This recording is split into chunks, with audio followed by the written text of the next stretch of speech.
Welcome once again into Inside LAFC, the Max and Vince podcast from glorious, and this is the final version. Okay. From glorious East LA. I will be packaging Max's different geographical sayings into NFTs if anybody is still buying those. So I was told Los Angeles because Alhambra, technically we're not there. Someone tweeted me and said it was a different part of Los Angeles, so I'm steering clear of it. I'm calling it East LA because I do like to go to Cesar Chavez Boulevard, which is about a 5-minute drive, which I consider East LA.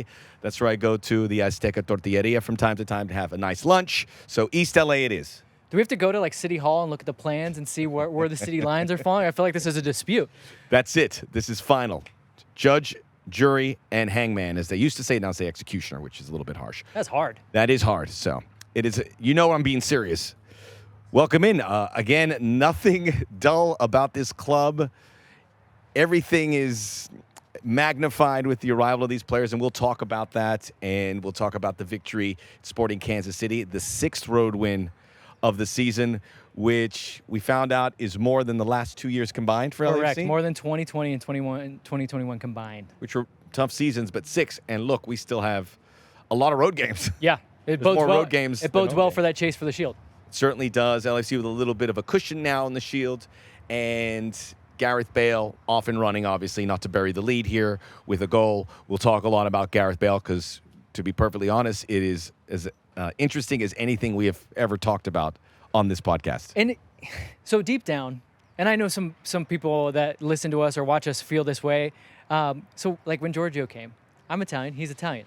And a part of me was like, I want him to do really well because if he doesn't, I don't know why, I just feel like it rests on my shoulders. And I know I've talked to some fans who are like, that's weird, I feel the same way. And so I know it's still a lot of ways to go, and I would say that these guys, both of them are not the final product. Giorgio is a little bit farther along than Gareth. They still got some fitness to go, but I have to, it's not that I'm surprised, but I'm just like, beaming a little bit. I'm like, there was always the chance, because anytime you transfer someone, there's always a chance it could go wrong. Something could happen, but it's been so nice that, like, it's good. Well, you should think it's going to go wrong because it never happens this quickly, this fast. We have a wasp. It's not a wasp. That's a beetle. It's a beetle, but it's the size of a small pigeon, and it's buzzing around here. This is a good learning moment. These beetles are mostly blind, which is why they bang into things. They also can't hurt you, but they are really annoying because they're huge. Very noisy. Yeah, they're noisy. So we're professionals here, which is more than we can say about our crew. It really likes our crew. Our guy Ken here is losing his marbles right now with his beetle. Yeah. Did you hear that? It's a monster. It is loud. It's like out of a Godzilla movie. I wonder if it's in the audio. Ben, is it in the audio? Is it that big? No. Okay, we shall muscle through.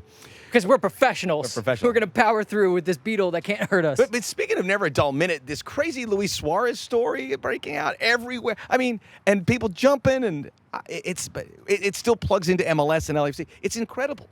It's a really good example of transfer connect the dots. That's how a lot of these transfer stories are put together. They're like, all right, Luis Suarez. Who has an open DP slot? LA. Where's a good place he would like to go? LA. Who's going to be a team that's going to play through the playoffs so he's ready for the World Cup? By the way, that's the only thing he cares about. That's the thing you got to be. That's why whoever he might land somewhere. It reminds me of when we were at ESPN. We covered Brett Favre, and there was a helicopter following him because he was going to go to the Minnesota Vikings, and everyone's like, "Oh, where's he going to go? Is he going to sign with the Packers?" So that sounds dangerous. It was, dude. We were consumed on ESPN. It was. I got on Sports Center and I go, "We were talking about this for 3 hours. What, this helicopter shot of Brett Favre? That sounds glorious." And you did. And I did. He's walking up. As you can see, the color of that sidewalk or public footpath, as we found out and in touch with Steve Trundle. Check that out on all platforms here with LAFC. I want to apologize again to the country of Wales. But I tried. He should end up. MLS is in a World Cup year is pretty desirable for players of this nature. If you want to, if you get the right team, obviously, it'll get you to where you want to go. It's a precarious push and pull, though, right? Yeah. Like you've got Giorgio that came in here and he doesn't have the World Cup. He said out front, look, if I would have gone to the World Cup with Italy, I probably would have stayed with Juventus, but I didn't. I wanted a new adventure, but I'm all bought in. So Giorgio, you can take him at his word for it. He is very humble and earnest in that way. Then you have Gareth, where a lot of people are thinking kind of the same thing as Suarez. He just wants to be ready for the World Cup, but Gareth shows up here and goes, no, man, I'm thinking about the Euros. We're like, wait, the Euros aren't until 2024.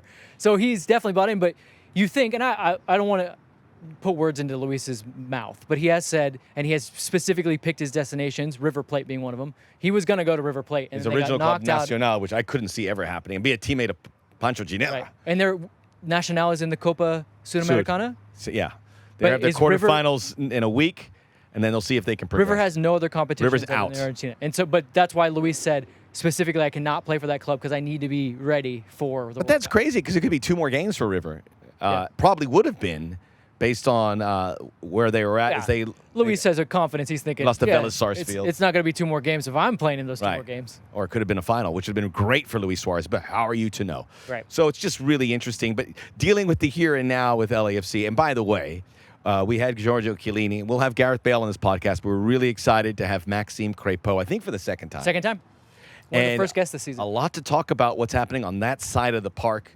And if you are a fan or supporter, which most of you are, you're going to be really excited about how that defensive end is growing exponentially and getting tighter and less mistakes across the board. Shut out on the road. I mean, that was honestly, as the game was ticking down, I did want Gareth to get a goal to kind of ice it. But I think the most important thing for this club was getting that shutout. Yeah, it wasn't as many threatening shots either, so that's a really big part. As always, we will break down our big 3 topics from the game. We invite you to download, subscribe, rate, review, tell a friend of Inside LAFC MVP podcast. The Gareth Bale effect was also, we'll talk about that independently here because it was truly remarkable, as big as him coming onto the field against Nashville. Obviously, scoring a goal against Sporting Kansas City is that much bigger. I think we all felt, I shouldn't speak on everyone's behalf, that he had a really good shot of scoring here as a substitute. Based on what I saw, I get the feeling he's going to score a lot of goals. We just spoke to Steve Cherundolo about this player and how well he balances what this team needs. Right. Whether it's a goal, whether it's to close out a game, whether it's to make the pass instead of this guy's getting it. Yeah. This guy has hit the ground running times 10 on his arrival here at LAFC. The way his brain functions and thinks about every bit and piece of the game, the obviously getting your team the 3 points, how you go about getting the 3 points, whether it is to ice the game with a goal or to be more compact, he's bought into that. But there's also the side of, like, he's played for Real Madrid, he's played in the greatest teams in the world, and he understands, like, it's a spectacle. We're here to put on a show, and As he did in a couple Champions League finals with yes, goals. he did. I mean, your pretty much your last memory of Gareth Bale at Real Madrid is that bicycle kick. Oh, yeah. So We forget about it. I don't know if it slips through the cracks. It shouldn't, because when I saw him running, gallivanting through the field towards that goal, I just saw this majestic player and a complete skill set. I go, man, we never see guys like this. That elegant, that tall, left-footed, with a technical touch that a handful of players on the planet have. Well, I think we throw that term Ferraris around for a lot of superstars, but he actually has Ferrari. the speed of the Ferrari, and when he gets those legs churning, like You're like, when he saw that ball, when he played that one-touch pass and saw that ball stick with Chicho, the switch that he turned to then, I mean, he ran by like 3 players to get into that position to receive the pass back, and that was, and I'll be fully transparent, that was after watching him kind of jog a little bit. He looked a little leggy. I mean, I'm not saying he's being lazy, but he's still getting into fitness, and you can see it.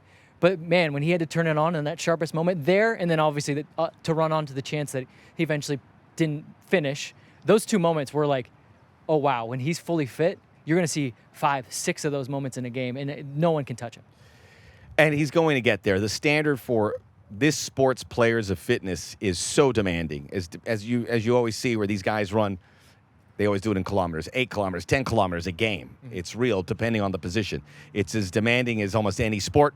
You don't get to go to the bench and sit out for a couple of minutes. There's no timeouts. Nope. I know I'm sounding very remedial here, soccer. Well, but for Gareth, true. it's not just the ground covered, right? It's that ability to run 40 yards, and then, if the play turns around and goes back the other way, you got to be part of the defensive line or a part, and the recovery after intense runs. I think that's kind of the new standard. I think maybe we should just have Gavin on again, talk to him about I'd love it. miles covered versus intense runs, because I think that's what more physios are talking more about is it's really the amount of intense runs in that kind of that zone 6, as they like to call it here, which is your just flat top speed, the most you can give in that moment, do or die to get to that ball. The more you can put those together, and that's what I'm saying with Gareth, you're going to see his ability as his fitness goes up 5 or 6 times to redline it, and no one's keeping up with him.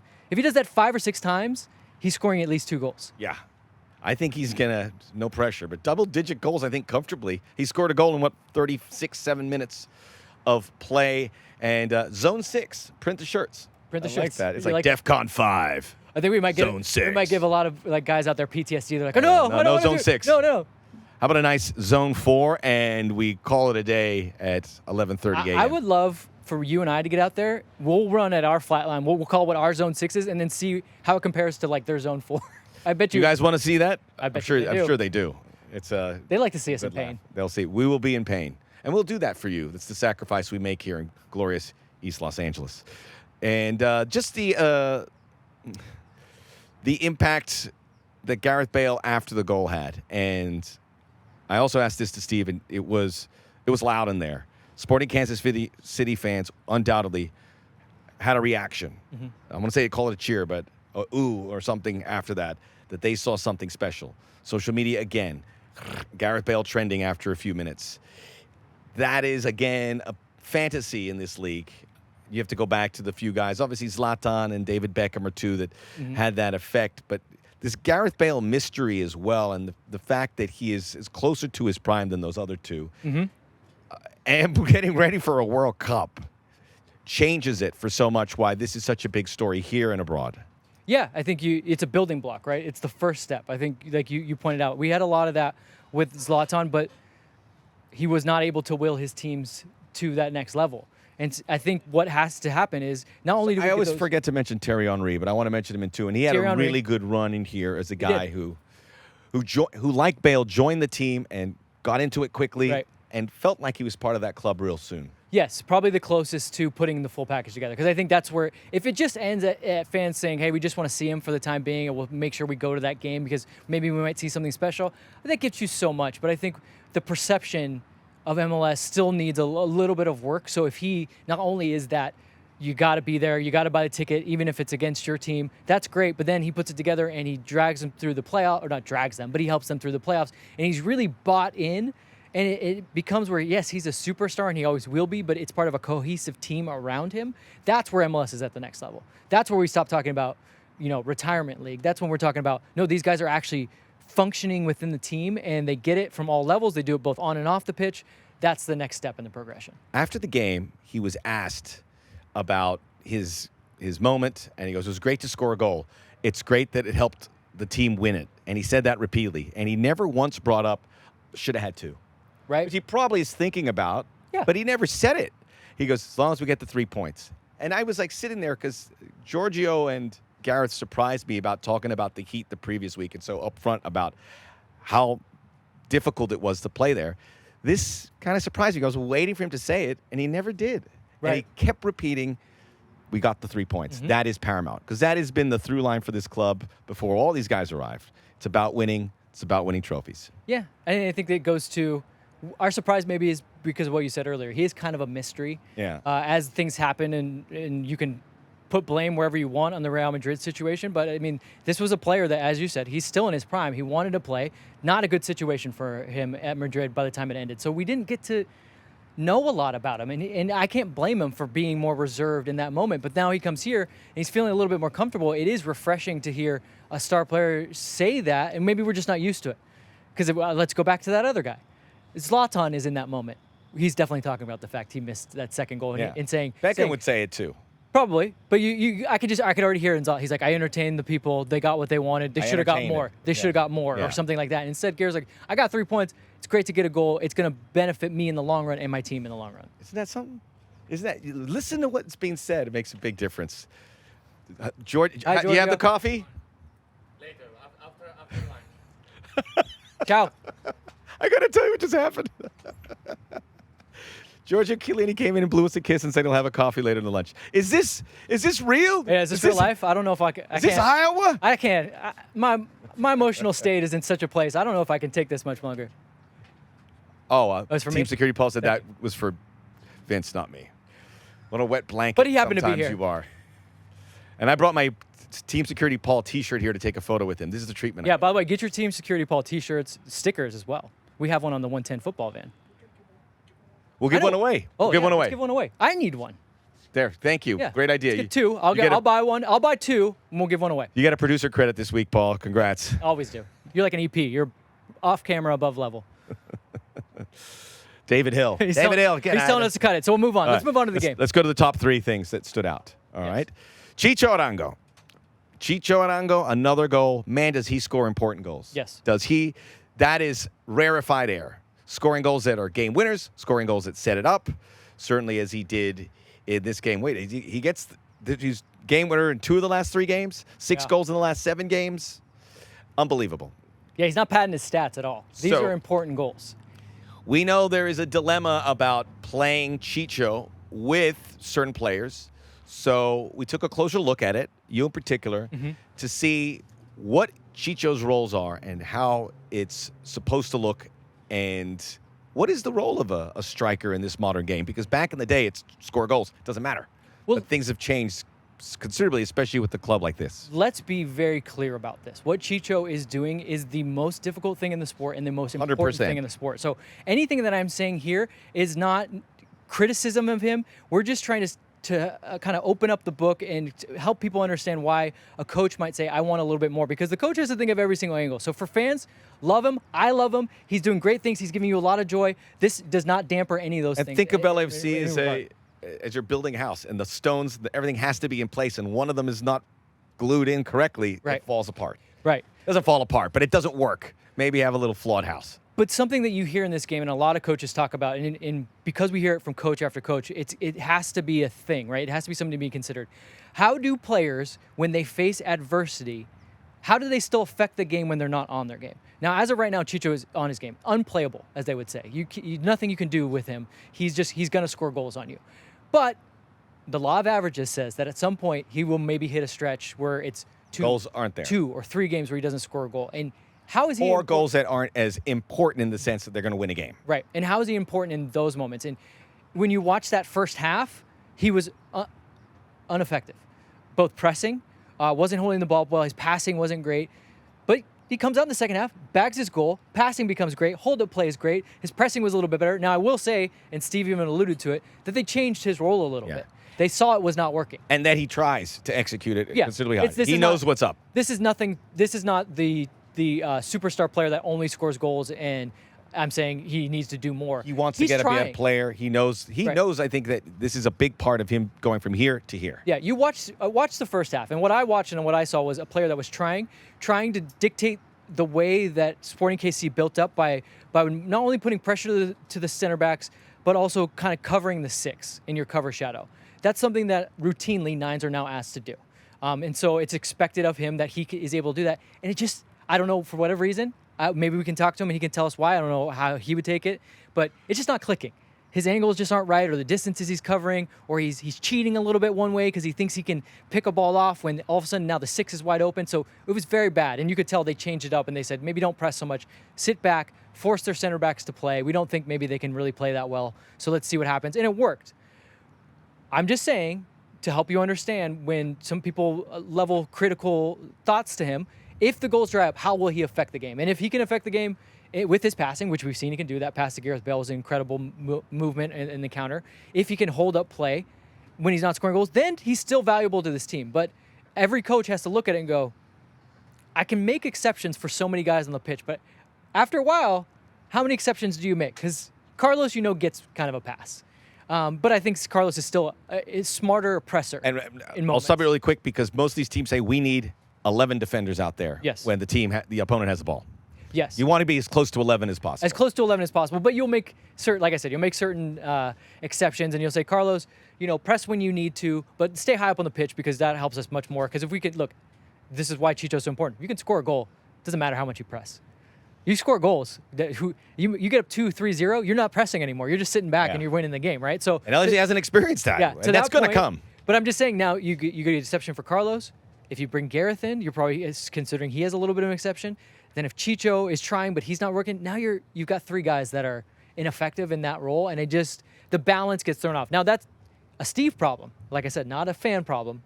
And I think he'll figure it out, but I can understand why he says I need a little bit more here and here, because I think any coach that would come in here wouldn't say like, oh, I got 3 forwards that are ineffective pressing. Fine. No coach is going to be okay with that. No. It's and you will notice it too. And we did see Carlos Vela, Gareth Bale, and Chicho Arango play together.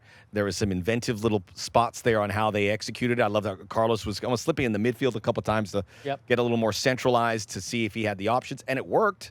It certainly did.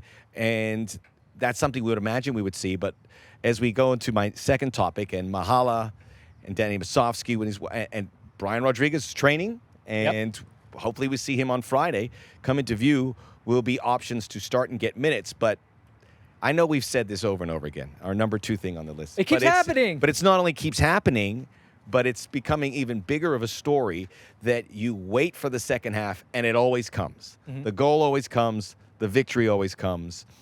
And defensively, which we'll talk about a little bit, there is this security on 2 fronts. If LAFC score first, they're going to win. 10 wins out of 10. Or is it 11 wins? It's a lot. 10 out of 10, I think. Let's say 10 out of 10. Which is still a massive number. They score first, they don't drop points. Right. That's 30 points out of 10 games, which is the most. Mm-hmm. If you can get into the half without conceding, Yeah, I think with this roster, it's I think what we're doing now is it's guaranteed. putting a finer point on it. If LAFC is 0-0 at half with your team, and you're an opposing coach, and you're thinking, that's pretty good. We held LAFC to 0-0. That's probably, maybe we can squeak a goal out of here. That was a pretty good performance. You should be terrified because in the second half they're going to ramp it up. They are a level, terrified. and the changes are going to happen. So I think the finer point is this: you can't game plan for that. And Steve is never going to say we'll just try to get 0-0 at half and we'll win it in the second half. That's not a good way. That's not a good formula, right? To just turn it on. However, they can turn it on, and the changes he can make, and he keeps saying, and I want to keep reiterating this. They look at it as a 90-minute game plan. They say to themselves, Looking for perfection what in that option? 90 minute. We would love it to control the game from minute 1 to 90. And Steve, and I think myself and Steve all agree that this team has still not hit a 90-minute performance where they've controlled it from start to finish, which is why he's asking for more from a guy like Chicho Arango and all that. He wants everybody. It's not just Chicho. Everyone's being asked to do more because he wants to dominate a game from start to finish. However, you get to 0-0 at halftime, it's almost just wrap it up. And that game where they scored 2 or 3 goals is going to happen here pretty quickly, so we shall see. And it might be Friday. But we've seen it with Nashville and Sporting Kansas City. That has to be walking in the locker room knowing that you have a bench. And I said this on 110 Football LAFC 360. Check it out on 110 Football YouTube. Good show. Mondays at 1 p.m. But you can always rewatch it. You can watch it. Philly joins us here this week. Great haircut on Philly. Yeah, tune in for that and Steve Gutenberg conversation.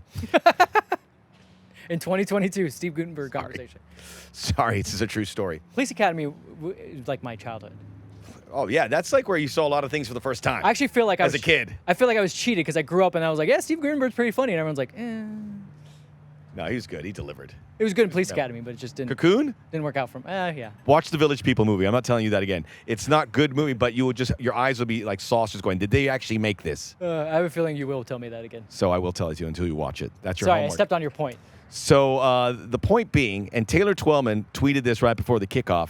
He said, wow, that entire LAFC bench could start for 75% of the league, which is pretty spot on when you include Seba Mendez, who just joined the team, who would start for many clubs, and Sebastian Ibiaga and Latif Blessing. It's at all areas of the field. It's all areas of the field. Eddie Segura, who came in. You need a defender to defend a lead, you got an Eddie Segura. You need a midfielder to cover some ground, you got Latif Blessing and Mendez. You need a goal. Gareth Bale, and probably Brian Rodriguez. By John McCarthy. John McCarthy is no slouch. As a backup, could start for a lot of teams here. He's made the decision to be here, and it's a great opportunity for him to be part of this incredible story, which is LAFC. So it's coaches on the other side have to be demoralized, and maybe that's too strong a word, when they don't execute in the first half because they know what's coming. They lead the league in second half goals, and they lead the league in second half goals conceded. I think what's going to happen is, and coaches know this, they see the trends. They're going to say, guys, we absolutely have to jump on them in the first half, because if we don't get them in the first half, it's going to be a very long day for us. And so you're going to see teams really come out flying in the first half, but I think in some ways that can play into LAFC's hands more, because if they can weather the storm, and then you're bringing on a Gareth Bale against a tired team that has done their absolute best to get at you, look, it's a double-edged sword. I would like to see, let's say, Mahala or Brian with Vela and Chicho as it stands, and Bale, as long as you could please him to come on as a second half. And as long as he's happy with it. Closer to 45 minutes, let's say. If he says, look, man, I'm still in my preseason, which he really is. He's barely halfway through what a preseason would be for a normal player. If he says, look, Steve, bring me in when you feel the need. I'm physically not quite there. Look, if you need me to start, I can. Yeah. But if you want to bring me in when you feel I'm most effective, it goes right back to his comment about scored the goal. I want to help my team win. I think you get 2 more weeks of that. I think Seattle, realistically, Friday, you can do it. And then the next game is at Salt Lake, and you could say, look, first time at altitude, Right. let's give it a shot. 45 minutes. So that helps alleviate it so that when you're here and the fall kicks in, this LAFC team has all the options, fully fit and ready to go. So I know they did go scoreless with Vancouver in the second half, but that was a different LAFC team, very shorthanded, resting a lot of guys, Right. and weren't able to get the result, which is very rare. That's their only setback in several games. They've won. I mean, you changed there was like 7 different. Change the players. formation? Yeah, change the formation. I mean, anytime you roll the dice like that, and Steve even said it, he's like, that's on me. I thought I gave us the best path forward to win, knowing that I had to make those changes. Sometimes it's forced. Why do you have to? Something you don't have to apologize for, by the way. You almost got the result. Yeah, but he understands that you come to LAFC to win. Yes. And there's no excuses at the end of the day. So I think the players appreciate that. Yes. Steve made the changes. He tried to get them to do that. Didn't work out. And he says to them, hey, a little bit on me, guys, but this next game, we're back to what we normally do. So let's do it. A reminder, we'll be joined by LAFC starting goalkeeper Maxime Crepeau, and I bring him up here. That'll be next, because the third topic is the clean sheet. LAFC getting 6 clean sheets. keeping the sheets clean for the 6th time this season. The goals have been pretty down by and large. There have been a couple flurries. There have been some moments in the back that make you a little nervous, but that was a clean game against a Sporting team that had to be pushing the set piece defending much better, although you have to say Sporting's not in Nashville's class with regards to that. But everything felt secure, and he's a big part of it. And I'm going to ask him, too, because right now with Chiellini coming out, and that could still be the case, and Eddie Segura seamlessly going in and having a really good fullback on the bench, whoever it is. In this case, it was Ryan Hollingshead that you want, which we didn't mention about the bench either. That is something I think LAFC is going to see. They have a deep team. You want to use it. Doing it on the defensive end is always a slippery slope because you have to get settled in. I didn't see that, maybe for a split second, where it was like, where do you have to be? Am I in the right place? In some ways, maybe they are changing because this is a perception. We just say that because we're so used to it. You don't change center backs. You don't change defenders much because maybe you don't change defenders, yes, but not center backs. You change your outside backs because they've run so much and they're maybe more attacking now. They're function now. But yeah, you just don't change center backs because the partnership is there, the way you play, how you hand off markers, and if a guy runs behind, am I going with him? Are we leaving him? And then set pieces, obviously. Once you pull out one of your center backs, that's a major piece of your set piece defending. Now all the other pieces start to move around a little bit. But maybe they are changing it a little bit. Maybe there is ways that you can seamlessly keep center backs fresh. And if you make that sub, that's something you can do. I don't know. We've never seen this. Again, this is undiscovered country right here with regards to what LAFC is doing. Watching Ilya do his push-ups over there. We need to get in on that. By the way, Ilya really is that guy. Yeah. We've been There's here no enough. one else out here. He's the only one doing Every week. push-ups out here. When they say first one in, last one out, I can't say he's the first one in because I'm never here that early. But he's always the last one out. I'll tell you that. I like that you caught yourself. First one. I'm not a first one in. I could be a last one out. I could certainly. Oh yeah, fill that Max role. closes this place down. So yeah, close that place down. The clean I'm sheet, a bad though, smell here at the end. Oh, here I'd to ask put you a a question. finer point on it, I do think Maxime was probably the most important player in the first half in getting them to 0-0. That's a great shout. Here we go. 13 games to go, Vince. What do we get more of? 3+ goals a game, or clean sheets? Ooh. You know what I mean? Either they score 3 or more in a game. I think we get more 3+ goals. Just because What that's a good problem. Yeah, that's the DNA of this club. I think those are coming, man. I think they're coming. I think Steve would say, yeah, I love winning 2-0 because it's like the perfect. You kind of control the game. You put it out of the way, but he knows that like we're here. He knows he knows all the levels too. We're here to entertain. It's a business. Like I've got all these horses. Let's get out and run. They want to see these guys score goals. Let's do it. They can do it all. They can win. They can entertain. It's across the board. Things are good at LAFC. Friday night, under the lights at Bank of California Stadium. Check LAFC.com if you want to attend. It's going to be an event. I imagine there'll be a few tickets, maybe not, but it's going to be. I don't know. It is going to be rock solid. There are very few home games remaining, so you got to get in there. Yes, I think 5. Yeah, and this Seattle remaining. matchup is probably the biggest. This the is one remaining. some good road games, and again, the LAFC supporters on the road have been marvelous and a big part. We hear you guys, and make no mistake, the players really feed off that. No one more than Maxime Crepeau, who will be joining us here shortly. You ready to transition from that? I love talking Good. to Maxime. Let's talk. Inside LAC, the MVP podcast from East LA. Maxime Crepeau joins us on the pod next. We're back here on the Inside LAFC Maxim Vids podcast, and honored to be joined for a second time. I think you get a badge for that. Maxime Crepeau. Do I get a badge for that? We do? We got to come up with something. Don't be offering stuff that we I'm don't have, promising man. stuff. We don't have it. We'll work on it. I'll wait makes for it. it makes me happy that he actually wants Would it. that be though. special for you? I'll put it in my locker. Yeah. Yeah. We need like a T-shirt, like #1 friend of the podcast. Yes. And then you guys can, but then you guys have to like trade it around as it moves around through the locker room. There's a lot to talk about, Maxime, but I have to ask you my favorite part of the Sporting Kansas City game, which is saying a lot because it's not the Gareth Bale goal. It's when Gareth Bale was clearing off a ball of the area. Daniel Shallowy kind of came in.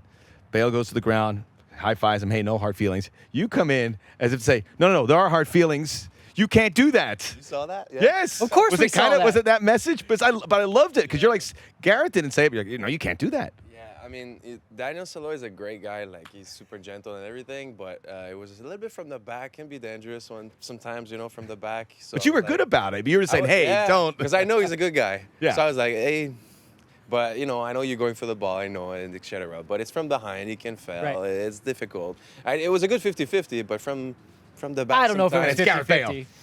it could be anybody on the team. It's Right. the same. Sorry, you're right. Well, no, you did it in Cincinnati for who was it that got? He was late. Hollingshead Yeah, got Costa, blocked. but he was so late on Yeah. Ryan that I snapped a little bit on this one. Yeah, that one you got a little bit more heated. I want to say I remember the referee walking over and I could read his lips and he was like, "Let me handle it," and you were kind of like, "Well, then handle it." But that's a part of a good goalkeeper. You got to look out for your guys because you're pointing this way. A lot of times they're going this way, so you have the view and you can tell the referee, you can tell the players, opponents, what's what. Yeah, I mean, at the end of the day, Ryan and Gareth did the play, so I'm happy. But like we fight for each other, and it's about looking out for each other as well. And so it's little piece of details that you cannot let it slip sometimes. How's that going with Giorgio? Because I've complimented you and said I like your style of goalkeeping, not just the way you actually play on the field, but the mannerisms and your personality on the field. I like a goalkeeper that celebrates his guys more than you get the other end of the spectrum, which is like a shot from 30 yards out and the goalkeeper's screaming at it. And then you're like, he's hitting it for 30 yards out. It's not going to happen. We want names, Vince. You're Tim Howard. You're very much on that other side of the spectrum. And so I love that about you. And that's something I also like about Giorgio and the way he's a center back. So how you guys seem to the personalities just are going to seem to mesh because you celebrate little blocks, just little things. I love it. Yeah, I mean, Giorgio's been amazing so far. It's not complicated. A guy from his experience and his curriculum coming into the team. You can see the small details in training in games. He's always on the razor's edge. He's always so front forward and careful, really experienced little details that makes the game a little bit faster and easier for him. And so, and then you just said it as well. Like, the guys are fighting so hard in front of me that if there's a shot from 30 yards out, of course there's a shot from 30 yards out. Okay, sometimes it will happen.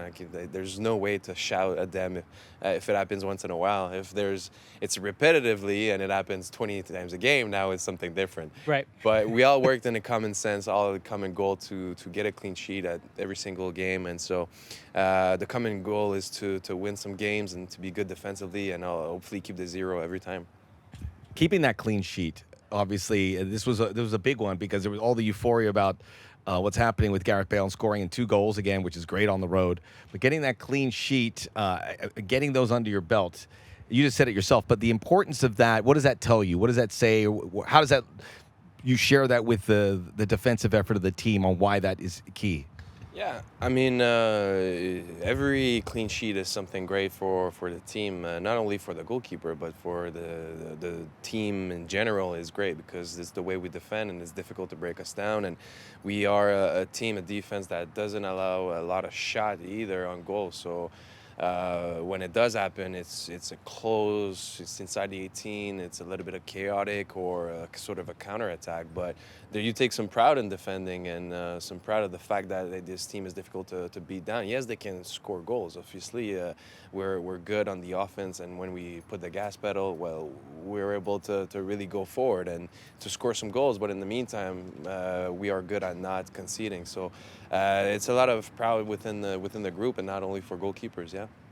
For you, and I think you could probably readily admit this, there's a little, I wouldn't say dip in form, but there was a moment where a couple games where you probably felt like you could have done better. But since, I would say, since that Seattle game, like you've gone on to have really good games where it's been like you're locked in. I would say against Sporting KC, that first half was yours. Like you helped will the team to that 0-0 at first half because you had so many punches and collections. I know it won't really show up in the stat sheet, but what does it mean for you that through that all that like the coach kept you in there, kept the confidence? Is that how you've kind of been able to springboard and get back to where you feel like you're back at that level again? Yeah, I mean, in a long season, you have a little bit of moments that you want to have back. It's honestly, it happens sometimes, even though you're looking at yourself in the mirror saying, this one I would have loved to have back, and it happens sometimes in a course of a season. But yes, I know that the confidence of the teammates, they look at me and they're confident with me in the back, and the staff is a message that they support me on the training ground and in the locker room. The talks that we're having, it's never been. I never felt like second guessed or something like that. No, everybody's been really, really confident and behind me, and I'm pretty much the same with them. It's like if something happened, like I'm pretty much the first guy to say 2 taps in the back and say, all right, let's go, we go again.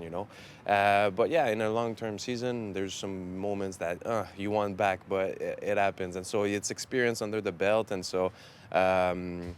The next game after that Seattle that you just mentioned was New York, and New York Red Bulls is such a high-pressing team, and they win balls back a lot in the opponent's half. But we went a little bit more direct, and then we had the sense of, okay, when to play a little bit more direct and when to break down teams, yeah. That's a lot of adjustments that we've seen in the LAFC game throughout it, where how do we go on the fly? LAFC used to have this style and it says, this is how we're going to go. We're going to find a way to break you down. But you guys identify those moments obviously a lot more comfortably than maybe earlier in the season when the team was just coming together. Yeah, I mean, it's assessing small details, moment of the games, under pressure. Are we up? Are we chasing? Do they press? Do they not press? It's all about pick and choose the moment. And so you got to realize those moments and choose right away.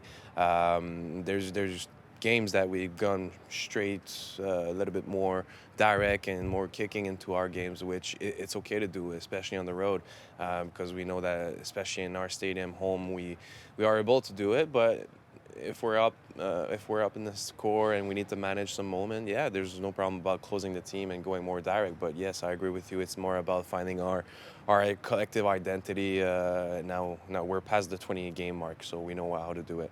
So Max and I in the first segment were talking a little bit about, and we keep telling people on the podcast, we're like, sorry we keep talking about this, but they just keep turning it on in the second half. And then the changes that are made in the second half, whether it be substitutions or tactically, they just keep working. So we have to keep talking about it. But one thing Max and I were talking about that you can illuminate us on, because we don't have the answer for this. Generally, we don't see it a lot. Generally, the history of football is you don't want to have to substitute your goalkeeper. You don't want to have to change center backs in a game. You just don't.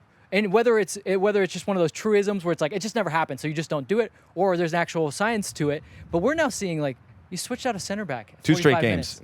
Yeah, 2 straight games, and it seems seamless. And I know that affects you because now you're thinking about, okay, how are we reformatting our build out? How are we reformatting the way we're marking on set pieces, which is very important. But you tell us, like, is there a reason why you shouldn't be changing out center backs, or is it like, maybe this is a new thing that like could really benefit a team? Because you have these great defenders. Yeah, I mean, everybody that step on the field can do the job, and so that's a quality of the squad. That's really an ace down the sleeve of the team with the depth chart that we have. Every single guy can play at the highest level, and so we've done it for the past 2 games. It did work, but I mean that's a question a little bit more for Steve and well, how does it change? How does it change for you? The challenges, because you coming in, yeah. And I'm sure Steve kind of lets you guys know. I mean, he always says to us, it's a 90-minute game plan, so I'm sure you guys are in on kind of some of the options. So what? Does it change it all for you? I mean, I don't want to put words in your mouth. No, how does it work? It doesn't. It does not change, honestly. When you have a chemistry with your center backs, well, you know exactly what to get out of them and what is going to be given on the field. But it doesn't really change more. It's more about the freshness of the legs and the mental side of it to carry on that second 45 minutes, you know. I think you're being very modest, because I think we'd see that where Chiellini comes in at the half and Eddie Segura comes in, and it felt like there wasn't a substitution. I know that's a great reflection off of Eddie, which I know you guys would be thrilled about because he made a couple incredible plays. But I always imagine in my head, it's like, okay, how do we keep this trap, this line? How do we keep it with a different center back? It's a different voice, but I never felt there was a change, even though there was. No, correct. I mean, Eddie, when he came in, it was. I'm so happy for him because it's been a long road coming back from that injury, and so you can see how appreciated he is by our fan base and by our teammates and by the organization because the guy's been A+ ever since I know him. And so, but on the field as well, he doesn't miss a play right now. He's on task. He's on guard. He's really focused, and we have that luxury of having the depth chart in the center back's position. So for you guys, you're top of the table. You've just won 2 straight road matches, which is huge in this league. Usually they say, draw on the road, win at home, but you guys are kind of changing the paradigm there. For you, games in hand only matter if you win them. You guys have put in a little space together. Do you like the feeling? Do you like being the chase? Like, how does it feel now as we're coming? Because this is now the business end of the season where I think you guys are starting to count, like, how many home games we have left? How many home games does Austin have left? Like, you're starting to look around a little bit. Yeah.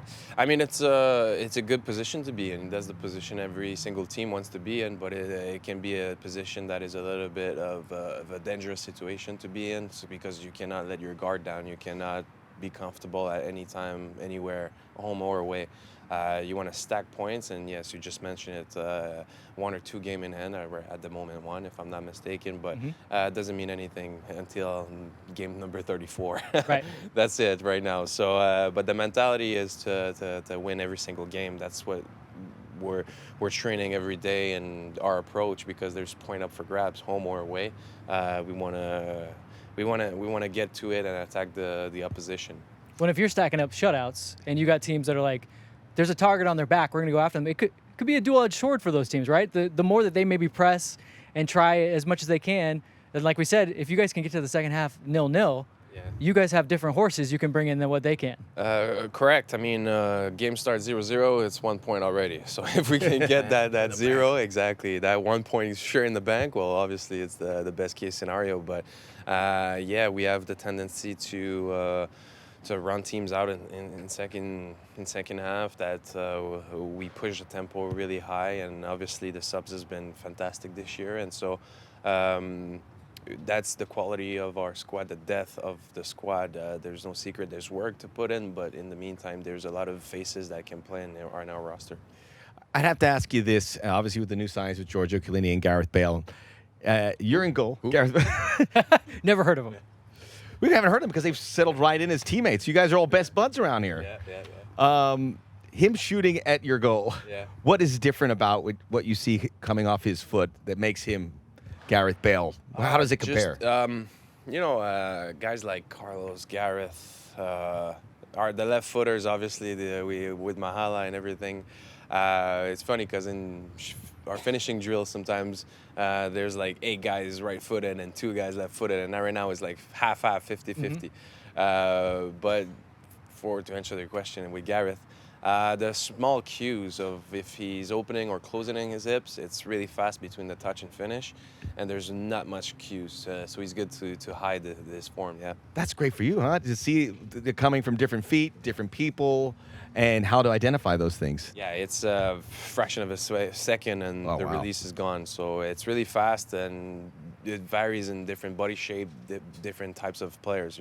So it's good to see them. Yeah, give us I don't know what you want to do in the future, but maybe you want to be a broadcaster. Give us a little talk about Gareth's goal. I mean, from a goalkeeper's perspective, the ability to shift it and then to you're talking about it now, the release. Yes. Like if you're a goalkeeper, what do you do there? Yeah, it's funny because we were just talking about that with Gareth last week. We were 1v1. And he opened his hips so much, and I was like, if he closes, I have no chance to get there because he's so wide open. It's a calculated gamble. First post, you need to cover it, but in the meantime, if he's posted second and you're cheating first, well, it's not good. You need to cover both posts. But he was open up so much, and then he whips it and just missed the post. But if he was on target, I was like, the way he whipped that so fast, I don't think I could have reacted. And so we've seen it against KC, a little bit of similarities, but the quickness of between the touch and shot, this is where it was ruthless, and they actually beat the keeper. So it's that quickness of the 1-2. That's the highest level right there. And so Carlos as well is good at hiding because I'm competitive. These guys are competitive. So Yeah. in training, we always do Chicho as well. So we always do a little competitions part. But yeah, every player has his own little characteristics, but it's the touch and the finish. How quick Chicho released on the first goal. It's vicious finishing. Is that something that you're like kind of studying up on all the forwards in the league? Absolutely. Yeah. Absolutely. It just reminds me of kind of like a Major League Baseball player. Yeah, like he's it is. having tendencies Data. and data. Yeah, well, it's knowing against who you're playing, right? It's Yeah. you got to study a little bit without over-studying and being a little bit on step aside of now starting to anticipate. No, not at all. You got to be honest with the ball, but you got to be aware of who you're playing, obviously. And forgive my ignorance because I've never been a goalkeeper, but as a goalkeeper, to look at the hips, to follow the hips is an important observation, no? I mean, you have to look at the ball. There's a lot to look at. Well, Yeah, there's ball, a lot to ball look at. moment, Well, most likely I the love when ball. Take a peek at the hips Yeah. to see where it's. Well, I love you said you got to cover the one post, but you also got to cover the other post. I'm like, And you gotta "Man, keep an eye on this that guy over sucks." here. Like, that's tough, man. Yeah, I mean, it's fast. It's there's a lot to take in, a lot of information to take in. But in the meantime, the ball is number one because hips lie sometimes. Hips don't lie. I don't know. You What, choose. Shakira? No. Yeah, but at the I'm end so of the glad day, we went this direction. Yeah, at the end of the day, the ball goes into the net, Yes, not right. the hips. So you gotta watch the balls. But yes, if you can get some little cues, sometimes yes, well, obviously you stack them and you can play on This it. is good for you. You need, Yes, you need I know. high level stuff so that if Just I'm hips don't very- lie. Just hips don't Yeah, lie. Yeah? These Hips media don't lie. games pop up, and I might have to be put in goal. Oh 'cause no, I don't meant have- more so if Max goes Okay. back and watch highlights. He Okay, goes, gotcha, Oh come gotcha. on, we talked about this, Bredos. You know, I know. how this goes. God, I don't have the eyes that he does. Goalkeepers Great. don't get the love that everyone can pick up on. They're like, oh, look at the quick release of Gareth. We don't say like, look at the first step of the goalkeeper or this. You guys don't get the love, so it's good for us to learn. So excited about Friday. A big game coming here, a big rivalry. I know you know that, and your continued connection with the supporters on the road, finding where they are, and doing the LAFC chant. You guys have to be thrilled to be coming home for a game of this magnitude, which really, the soccer, everyone in North America should be watching this game. I mean, it's a Friday night game, 8 p.m. kickoff. 8 p.m. right? Yeah. Yes. That's important. 8 p.m. kickoff. The later the better. Not too late. Grass Yeah. is wet. Nice temperature. Stage is set. Two good teams going at each other. It's gonna be nice. It's a premier matchup. Premier It really match. is. We look forward to seeing it. We'll see you there. Maxime Crepeau joining us here on the podcast. We're always eternally grateful. He's just a tremendous resource and overall good guy. Rate, review, download, subscribe, tell a friend of Inside LAFC MVP Podcast. We'll be back again next week. We'll see you out on Friday for our 110 Football Show pre and post that you can see on the 110 Football YouTube channel. We'll see you then. Oh, yes! They knocked on the door.